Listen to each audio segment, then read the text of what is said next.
Hello बच्चों, आज मैं स्टार्ट कर रहा हूँ क्वेश्चन नंबर 61 से। A second pendulum is mounted in a rocket, full stop. It's period of oscillation will decrease when rocket is. कह रहा है कि एक पेंडुलम है, इस तरह से पेंडुलम है। सेकेंड पेंडुलम है। सेकेंड पेंडुलम का मतलब ये होता है इसका टाइम पीरियड क्या हो, 2 सेकेंड हो। Second pendulum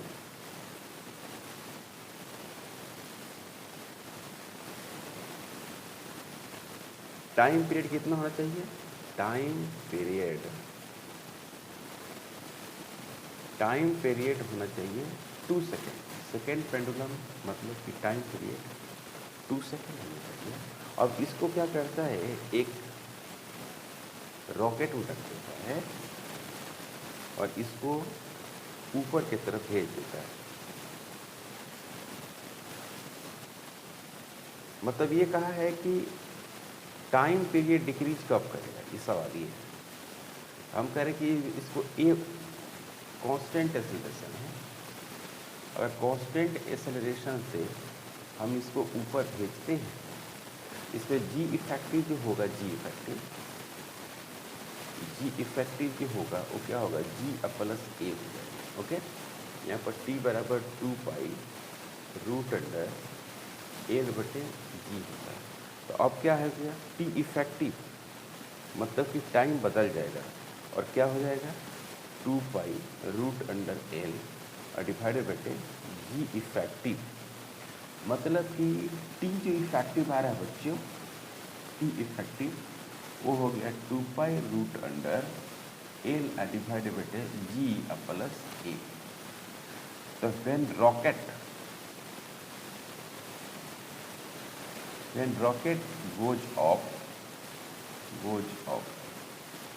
with acceleration a, then time period decrease। Time period क्या कर रहा है, डिक्रीज कर रहा है। रॉकेट जब ऊपर जाएगा तो टाइम पीरियड क्या करेगा, घटेगा। तो ऑप्शन जैसे क्वेश्चन है, the second pendulum is mounted in rocket, मतलब रॉकेट में इसको फिट कर गया है।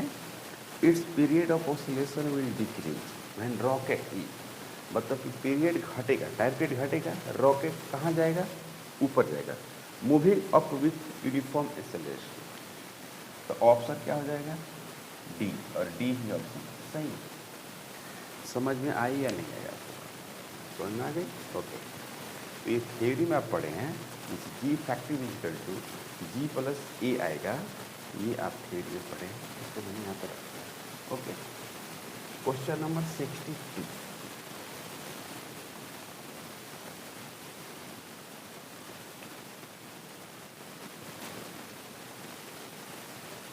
Question number 62।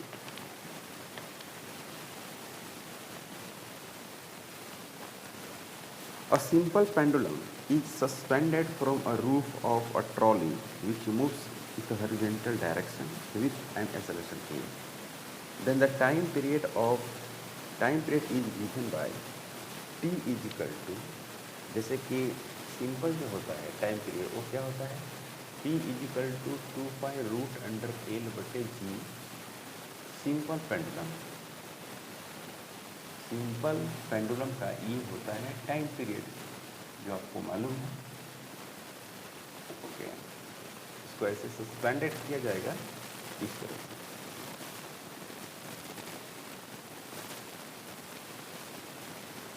ओके, अब क्या कर रहा है कि इसी सिंपल पेंडुलम को एक कार में रख दिया गया है, मैंने ट्रॉली है और ट्रॉली का अपना एक्सेलरेशन,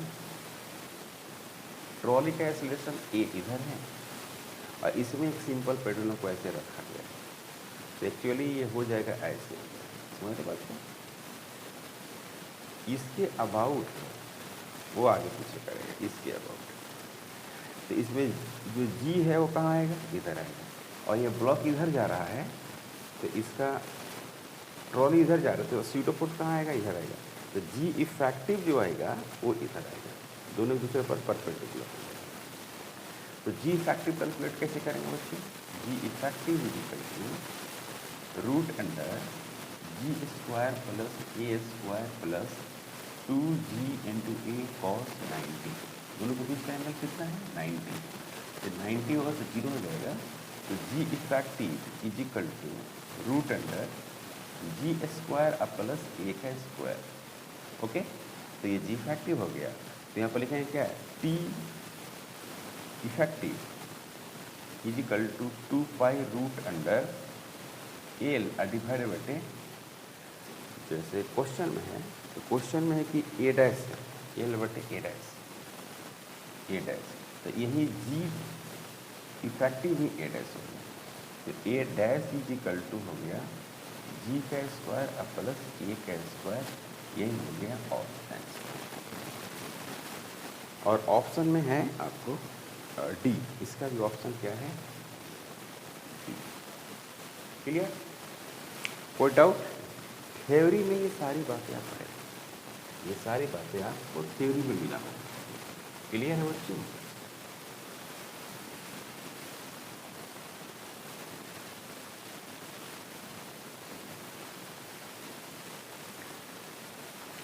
क्वेश्चन नंबर 63 क्या है? 63 क्वेश्चन पहले पढ़ें। A mass m is suspended from the two coupling springs connected in series. Full stop. The force constant for springs are K1 and K2. The time period of suspended mass will be. Correct, इसका time period क्या होगा? है ना बच्चों? Time period चाहिए आपको।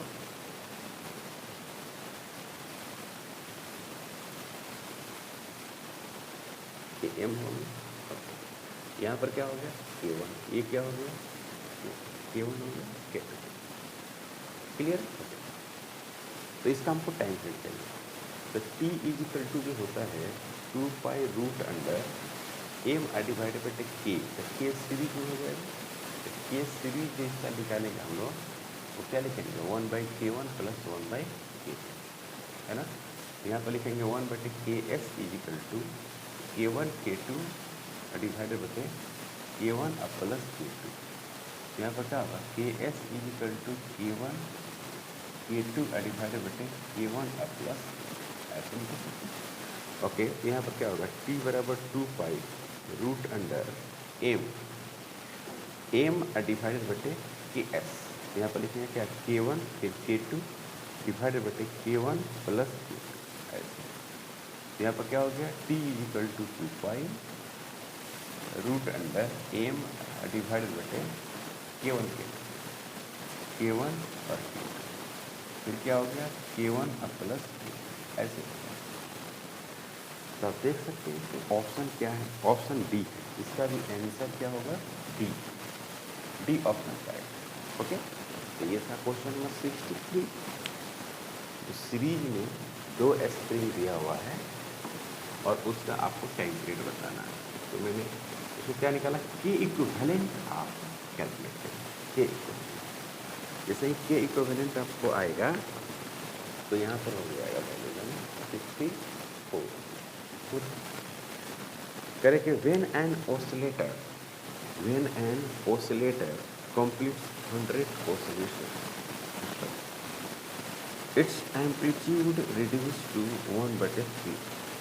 When amplitude reduced to 1/3 of initial value, so what will be the its amplitude when complete 100 oscillation? जब 100 oscillation जब कंप्लीट करता है तो इसका जो फाइनल जो एम्पलीट्यूड होता है, फाइनल एम्पलीट्यूड ए, वो क्या होता है? इनिशियल का 1/3 होता है। सही है? A1 बोलते हैं।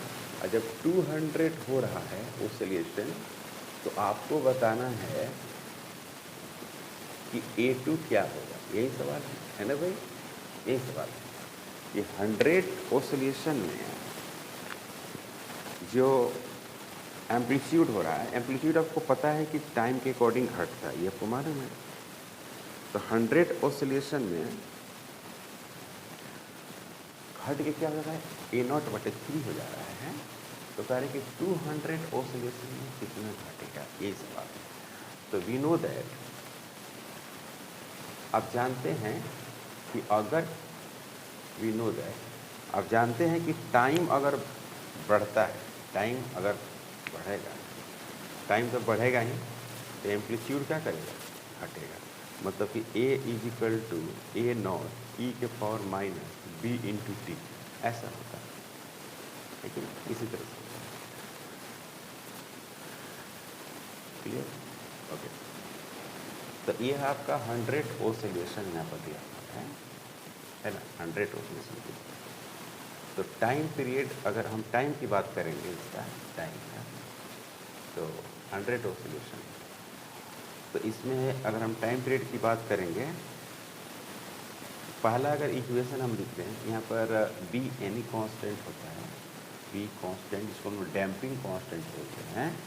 तो यहाँ पर हो गया A1 डिवाइडेड बटे A2, A1 डिवाइडेड बटे A2 इजिकल डिवाइडेड बटे, यहाँ पर लिखेंगे A0 ई के पावर माइनस, ई के पावर माइनस क्या लिखेंगे, B इंटू T1, यहाँ पर लिखेंगे क्या, A0 ई के power minus B into T2, ऐसे लिख सकते हैं। ओके, तो यहाँ पर हो गया A2 डिवाइडेड बटे A1 इजिकल टू ई के power minus B T2 divided बटे ई के पावर माइनस B T1, है ना बच्चे, ऐसे लिखेंगे। तो A2 जो है, A2 हमको कैलकुलेट करना है, तो A2 यहाँ लिख देते हैं, यहाँ पर A0 डिवाइडेड बटे 3 देते हैं, है ना, A0 डिवाइडेड बटे 3 इजिकल टू ई के पावर माइनस, कितना लिखेंगे बच्चे, ई के पावर माइनस, या ऐसे लिख सकते हैं, आसान होगा, थोड़ा सा कठिन हो जाएगा सोल्व करना, है ना, इस तरह से सोल्व करना कठिन हो जाएगा। पहले आप क्या कीजिए, पहला आप एक काम करिए, है ना, इस तरह से करो। यहाँ पर लिखते हैं बच्चों A0 बटे 3, आसान होगा पहला काम, फिर A0 ई के पावर माइनस B और T1, क्लियर, ये कट जाएगा, तो यहाँ पर क्या मिल जाएगा, 1 बटे 3 इजिकल टू, ओके, ई के power minus B into 100 capital T, है ना, 100 ऑसिलेशन, है ना, तो एक ऑसिलेशन में T टाइम पीरियड, तो इतना हो गया। ओके, तो इसको इक्वेशन नंबर 1 मानते हैं। A2 में लिखते हैं बच्चों A0 ई के power minus B into T2, फिर A2 इजिकल टू लिखते हैं A0 ई के power minus B into 200 T, ठीक है। यहाँ पर क्या लिखते हैं, A2 equal to A0, A2 equal to A2 equal to A0 और ई के पावर माइनस B इंटू क्या लिखेंगे 100, इसका स्क्वायर लिख सकते हैं, लिख सकते हैं, लिख सकते हैं बच्चे, इसको फिर स्क्वायर सोल्व करेंगे तो नहीं आएगा, समझे बात तो नहीं। तो यहाँ पर क्या हो गया, A2 equal to A0, okay, इतना के बदले क्या लिखेंगे, इतना के बदले आप लिखेंगे 1/3 फ्रॉम फर्स्ट, 1/3, इसका क्या हो जाएगा स्क्वायर, तो A2 इजिकल टू होगा A0 बटे 9, यही आंसर होना चाहिए, हाँ A0 बटे 9, यानी एम्पलीट्यूड रिड्यूस जो है 1/9 हो जाएगा। तो ऑप्शन में डी, इसका भी डी ऑप्शन, यानी सबका डी ऑप्शन आ रहा है, रिड्यूस 1/9 ऑफ इनिशियल, और आंसर हो गया इसका ऑप्शन डी। क्लियर है बच्चों यहाँ तक? तो हो गया 64, क्वेश्चन नंबर 64।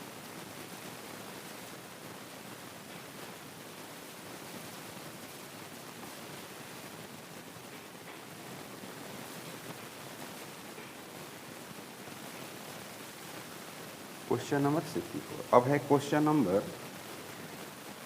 65 और 66, ये थ्योरी वाला क्वेश्चन है ना, 65 और 66।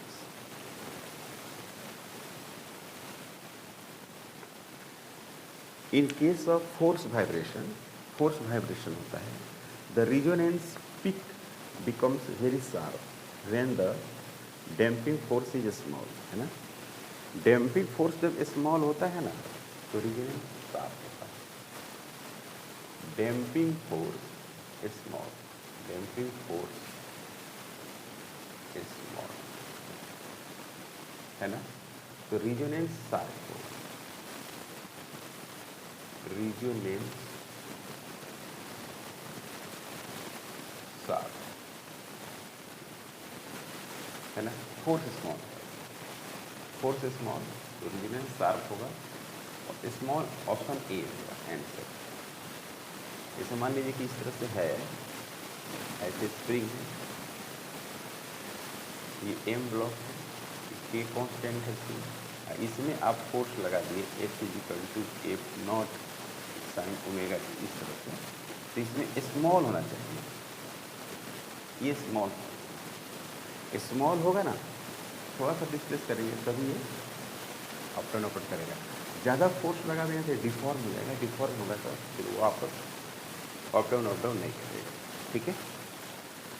अब क्वेश्चन नंबर है 66, कह रहा है कि a particles with resonating force proportional to displacement and restoring force proportional to velocity. सबसे पहली बात ये है कि एफ जो है डायरेक्टली प्रोपोर्शनल माइनस एफ और एफ जो है डायरेक्टली प्रोपोर्शनल माइनस बी, तो ई जो हो गया ऑन डैम्पिंग का हो गया, कह रहा है क्वेश्चन अकॉर्डिंग ये ऑन डैम्पिंग का हो गया और ई जो हो गया वो डैम्पिंग का हो गया, समझे, ये हो गया डैम्पिंग का कंडीशन, ठीक है। Proportional to velocity subjected to the force F sine, है ना, ओमेगा टी, मतलब इसमें एफ साइन ओमेगा टी भी लगा हुआ है, जैसे यहाँ पर लगा हुआ है सेम उसी तरह से। If the amplitude of the particle is maximum for omega is equal to omega 1 and energy of the particle maximum for omega is equal to omega 2, the omega naught is a natural frequency, ठीक है। ये कह रहा है ना कि omega is equal to omega 1 पर A max मिलता है, amplitude maximum. Omega is equal to omega 2 पे क्या मिल रहा है बच्चों, काइनेटिक एनर्जी मैक्सिमम, मतलब कि एनर्जी मैक्सिमम मिल रहा है। तो अब मैक्सिमम जो एम्पलीट्यूड होगा, देखिए मैक्सिमम एम्पलीट्यूड होगा, मैक्सिमम एम्पलीट्यूड जो होगा वो कब होगा, ऑन डैम्पिंग में होगा, ऑन डैम्पिंग में, डैम्पिंग। सो नेचुरल फ्रीक्वेंसी लेना होगा, नेचुरल फ्रीक्वेंसी या angular frequency, natural angular frequency लेना होगा और कितना लेना होगा, ओमेगा नॉट। तो इसीलिए यहाँ पर omega is equal to omega naught, मैंने ओमेगा 1 के जगह पर ओमेगा नॉट और ओमेगा 2 के जगह पर क्या होगा, ओमेगा नॉट। ये हो गया बी आंसर, थ्योरेटिकल क्वेश्चन था, तो आंसर हो गया बच्चों बी। बी में है ओमेगा 1 बराबर ओमेगा 2, सॉरी ओमेगा नॉट और ओमेगा 2 बराबर ओमेगा नॉट। तो आज हम लोग 66 मैंने 66 ही क्वेश्चन था, तो आज हम लोग कंप्लीट किए ऑसिलेशन चैप्टर। नेक्स्ट हम लोग पढ़ने वाले हैं वेव, इसमें साउंड भी रहेगा और एक्सट्रीम वेव्स भी रहेगा, तो आपको पूरा 11th का पार्ट खत्म हो जाएगा अगर वेव हम पढ़ लेते हैं तो आज का लेक्चर यहीं पर स्टॉप करते हैं, मिलते हैं नेक्स्ट लेक्चर में। अगर आप हमारे चैनल पर नए हैं प्लीज़ सब्सक्राइब करें, शेयर करें, थैंक यू।